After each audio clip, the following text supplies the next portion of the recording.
top story of the day. Ginbulgar ni Acting Senate Surgeon-at-Arms Mau Aplasca nga naghingi si Senador Ronald Bato de la Rosa nga ipaidalom sa kustodiya sang Philippine National Police kon PNP.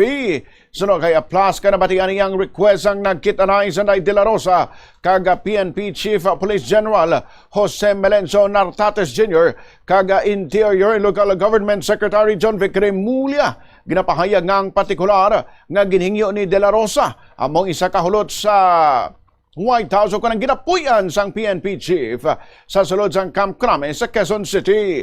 Sino pa kay Aplasca nagsabat pa si Nartates nga mahimo makatinar si De La Rosa sa PNP Custodial Center nga ginatiniran man sang iban nga individual nga may high profile nga mga kaso. Nagkadlaw pa sa nga mga tion si Aplasca kag si Remulla kag hindi sigurado kung nagalahog si Nartates. Kung si Aplasca ang palantawon, seryoso si De La Rosa sa iyang request. Ilabin na nga nakamuno ini nga nagabatsyag siya nga hindi na siya safe sa sulod sang Senado. Ini nga pahayag ni Aplasca ang kasunod sang konfirmasyon halin kay Senate President Alan Peter Cayetano nga nagbiya si De La Rosa sa Senado. Kaupod kay Senador Robin Hood Padilla 30 minutos makinig sa alas 2 kahapon, Mayo 14. Si Senator Bato po, magbiro, di ba, kilala natin lahat, but the way I sense it, parang merong serious na pagsasabi at merong kasamang pag-alala sa kanyang seguridad. General, paano pagkakasabi niya?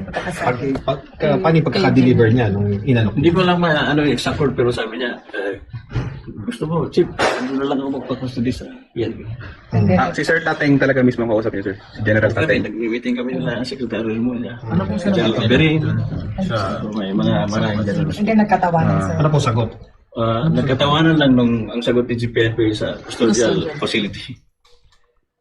Si Acting Senate Surgeon-at-Arms Mau Aplasca ang ining pahayag ni Aplasca sa liwatang kasunod sang pagkumpirma ni Cayetano nga nagbiya si Senador Bato sa Senado upod si Senador Padilla 30 minutos makinig sa alas 2 kahapon sang kaagahon.